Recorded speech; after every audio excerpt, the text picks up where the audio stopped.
Oof. All right. It's the end of the day. It's like, I don't know, 6 o'clock. Before I go to bed, I drink sour sop leaf teas.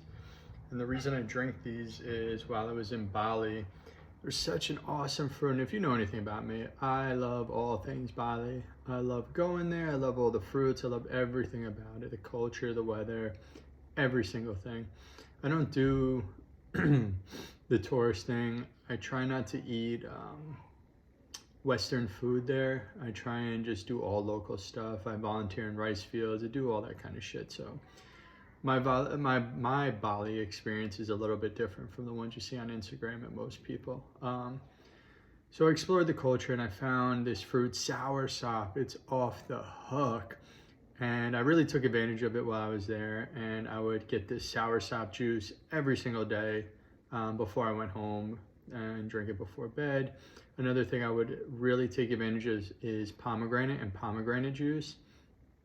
Amazing. So then I Googled the health benefits of soursop, and it's anti-cancer, cell repair. There's a whole bunch of stuff. I don't feel like naming it right now. I'm actually really beat up and tired. I just sat for about 5 hours getting my back tattooed. I got the wrap on there now. I'll show it to you guys tomorrow. I still got like 7 more sessions to go with that, but I'm really excited. It's been a year and a half, and I've been just getting like sleeve, legs, full back. Down in San Jose at State of Grace, awesome artist, like awesome artist.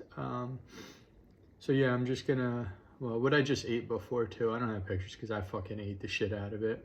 I have like pictures, but I don't have the food in front of me to show you in this video. So what I ate was 250 grams of Chinese eggplant. I steamed it on the bamboo steamer in the wok. Then I had Chinese broccoli, 300 grams of Chinese broccoli, which in Chinese is called gai lan. I'm sure they'll laugh at that. That's how Americans probably say it. Gai lan, G-A-I-L-A-N. It's amazing.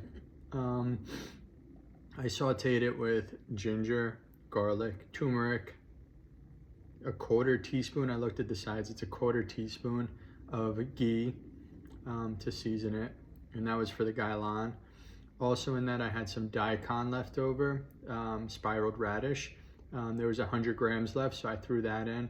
I took another 100 grams of soft tofu. Normally I wouldn't eat tofu twice in the day, but like my back and I need to heal myself and inflammation. So like really, I don't know, I just felt like eating it. So I put that in. Those 2 things I had, plus the eggplant. Yeah, that's kind of what I had for dinner. So that's, you know, my next meal. I also had a Fuji red apple that was 200 grams at the Japanese market across the street from the tattoo place. It was $2.99 for an apple this size. That's fucking crazy, but so be it. It was a Fuji organic apple, 200 grams. So yeah, that's kind of what I ate for the day. I'm not doing a second workout. Usually the second workout is where I lift weights. I'll still walk for anywhere from 30 to an hour, depending on how I feel. I'll still do some light stretching, but this is more about weightlifting, and I'll do this 3-4 days a week. So today I didn't do it, so there's nothing to talk about there. I have to go get more spring water. Thanks for reminding me. Water thing, whatever. Back to what I'm talking about. This soursop juice fruit is amazing. In smoothie bowls out there, it's off the fucking hook. So to buy that here, it's like $20 a pound. You can't find it. It just ain't happening. And it's like got these super anti-cancer properties and like cell repair, all these wonderful, wonderful things. And then in another video, I'll talk about why I chose to eat all Chinese vegetables. And like I eat every single one. It doesn't matter. I just go through 99 Ranch in Foster City, right by our chiropractic office. So if you need chiropractic care and you're in Foster City, please come through. I will take care of you. But I'll go over all that later. But the gist of it is I looked at the Asian culture and I like TCM and the herbs and the meridians. And, you know, I've noticed I have a lot of Asian friends, whatever. They all look young as shit. They'll be like 50 and you're like, what are you, like 30? You know, so obviously they're doing something right. Excuse me. And then, you know, most American diets where you see these meat trays with avocado and all this and a dude with his shirt off looking all buff, like, it's a little weird. You know, like, what life activities can you do? Can you function? Can you wipe your ass, or is your bicep too big? You know, is that really sustainable? Are we really eating steak every meal and paying that kind of price for steak, grass-fed, grass-finished, pounds of it at every meal? You know, and do I want to look like a juice head bodybuilder, buff dude walking around like this and look at my meat plate, I eat the carnivore diet?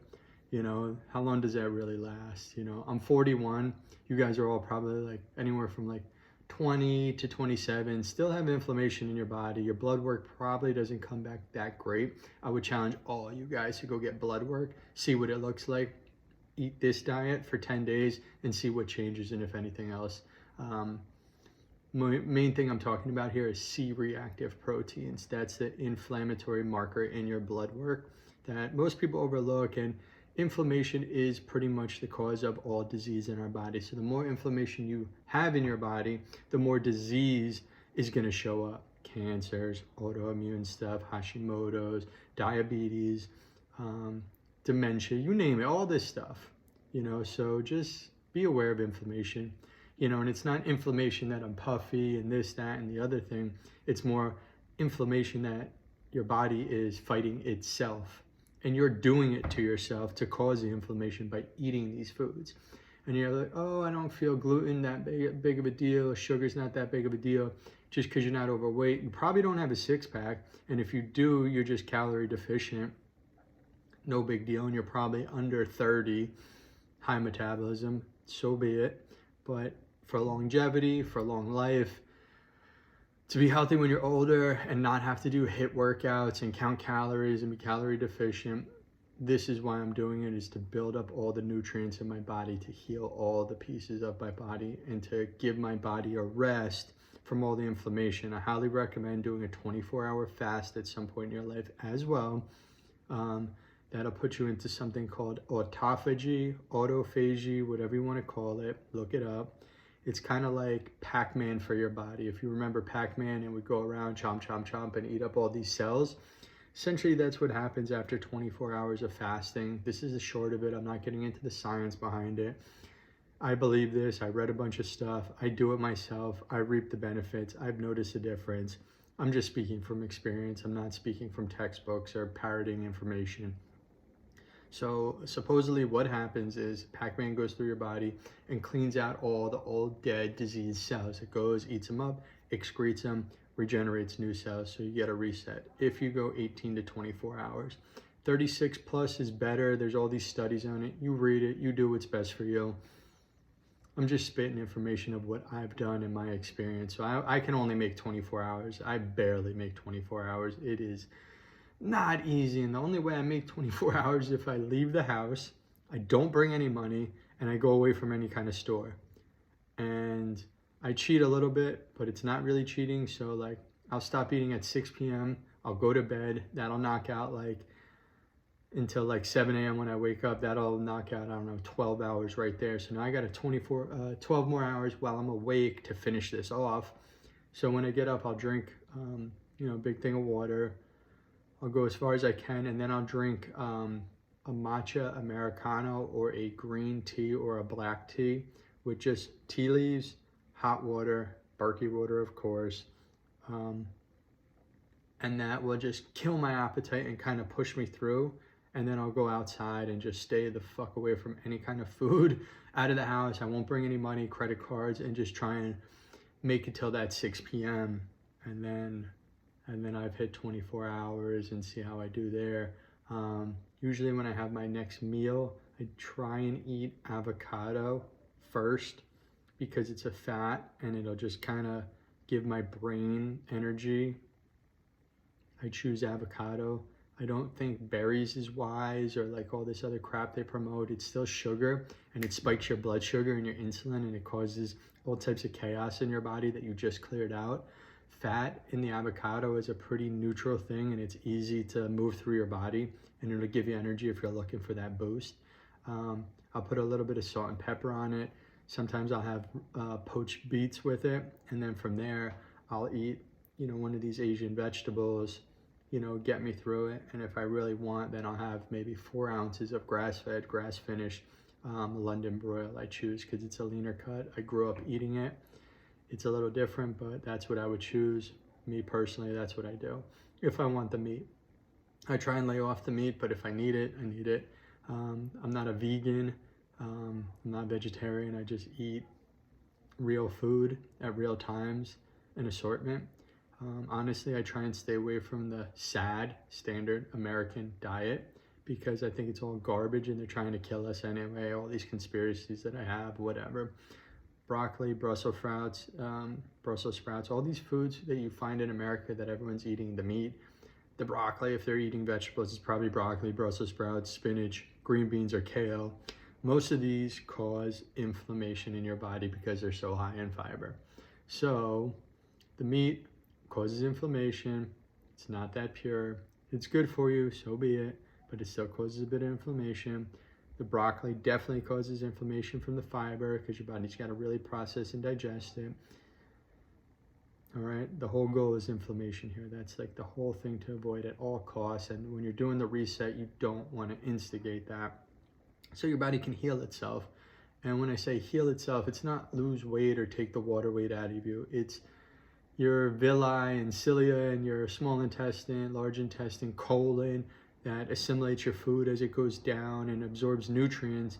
It needs to get cleaned up, get clear, so it can absorb these nutrients. And all you're doing is loading your body with a shit ton of nutrients through these Chinese vegetables that American vegetables do not give you. If you look up the benefits of each of these, most of them always have vitamin A, C, K, E, FGH, you know, they have all shit that you never even heard of that you're like, oh, I don't know where to get all this. It's all in all these. You know, I'll do a video on that and I'll look them all up. I'll write them all down and explain each vitamin in each of them and the benefit of those vitamins because you're not getting them in the standard American diet. You're getting a basic C vitamin, B vitamin here and there, and just like basic science crap that they tell you. And when they tell you all this science crap, it's crap because the people behind the research are the ones getting paid for all of this. They're the one paying the researchers. So it benefits them to have the right information to push you towards their product. You know, no one's going to promote Chinese vegetables. They don't benefit from that. No one's going to promote soursop tea.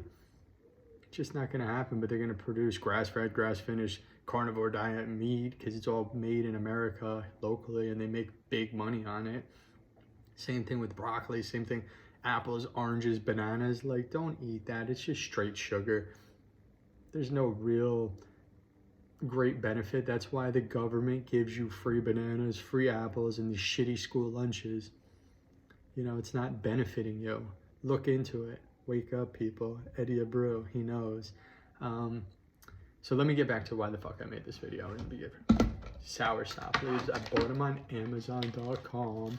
It came vacuum sealed from some other country. I got 150 of these leaves. So I'm gonna take out 10 of them. They smell like ass. 1, 2, 3, 4, 5,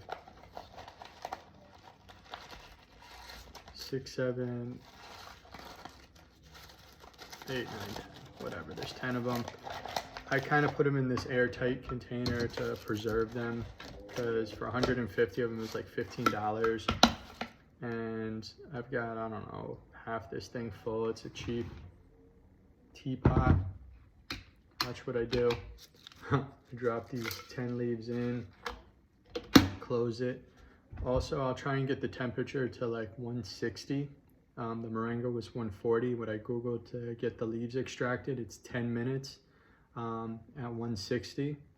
Boil and then 10 minutes steep. And then I'll have a mug of this, you know, in a tea mug or whatever before bed. And then I'll make 2 16-ounce glass bottles for tomorrow. So this will get me three drinks out of it. And the soursop is amazing for cell regeneration, all this good stuff. I just got my back tattooed, so I'm sure my body's hurting and I feel like shit. I have a headache, but he uses organic vegan ink and alkaline water he dips in, so that's cool. But you know, I usually don't scar up and I have good recovery on the tattoos, honestly, so I'm not really worried. But you know, just from the poking and the banging on me, you know, I got punched. It feels like I got punched in the face 20 times and I feel a little run down, but I did eat good food. I'm gonna drink this. It's like 7 p.m. It's still light out here in California. I'll lay down and I like to go to bed when the sun goes down. I wake up when the sun rises to get my circadian rhythm. I just naturally do this. I didn't like plan it. I'm not like, oh, I have to wake and do all this stuff because Andrew Huberman says this kind of shit. You know, I just kind of just do it. I'm 41. I don't go party all night. I don't eat garbage all day. So naturally, you know, at the end of the day, I'm tired by the time the sun goes down and I wake up early to do the gym, get everything done before work, and I feel amazing. I finish pretty much more stuff by 7 a.m. than most people. Yeah, so that's that for today. Those are the things I ate. I'll write it in the Substack. I'm gonna drink this and make it, and then I'll try and make better videos and clean it up. And then going forward, this is March 25th, 2024. This is day one of all this, making videos, Substack, YouTube, all that. So I'll clean up the documentary stuff and, you know, make these videos probably better quality, better everything. I just got to figure out how to do it. It's all new to me. And then I'm also going to post my weight on the scale every day. I'm going to take pictures pretty much in my underwear. I've lost 100 pounds, no lie, in, you know, probably like 5 years. In the last 2 years, I'll talk about that story another time. I went from 255 down to 155, and that's where I kind of hang at right now. I feel like really fit. I can run, I can do everything, push-ups, I have a ton of energy. Semen retention is a big part of this, so I've been doing that for about 2.5 years with like 4 relapses, so that's a big deal. Right, so that'll be a whole nother thing I'll talk about, but you know, I'm going for abs right now. I haven't had abs in a while. I'm giving myself 90 days to really document this, clean it up, show it's possible. At 41, I'm actually training for the Encore Beach Pool Party, just to be a wise ass. I don't even drink or anything, but you know, we were just in Vegas and we are just joking about it. Like, what are you training for? And I was just saying, spring break. I'm not, but I am. I just want to see if I can get abs, you know, at a good weight and just maintain it. You know, I feel like I have them already, but every so often I go on these wild binges where I'll eat like a pound of dates and nuts, and I have like all these assorted combinations that I absolutely love, along with these like dehydrated bananas that are soft that I dip in organic peanut butter and mix all of them. Holy shit. And unsweetened chocolate, like liquor drops. I'll show all that another time, but like I need to stop that shit. So that's why I'm doing this. I need to stop that shit or get it under control because I have a massive food addiction. So that's what I'm trying to break as well with all this, and just kind of clean myself up to the highest potential with 0 fuck ups, you know, and see if that's actually sustainable. And then when that's done, I want to use or be able to eat that stuff in moderation because it's all real food. A date is a real food. Nuts are real foods. Organic peanut butter is crushed up, but there's nothing added to it. I just used the crank thing, you know, and no salt or anything, no processed anything. The chocolate is just cacao melted and reconstituted, frozen. So is it that bad? The dried bananas, I'll probably give that up because there's probably some more to it. The dehydrated ones, I don't know, but all in moderation, right? So be it. This is what I'm dealing with. This is what I'm working with. That's my video for the day. See ya.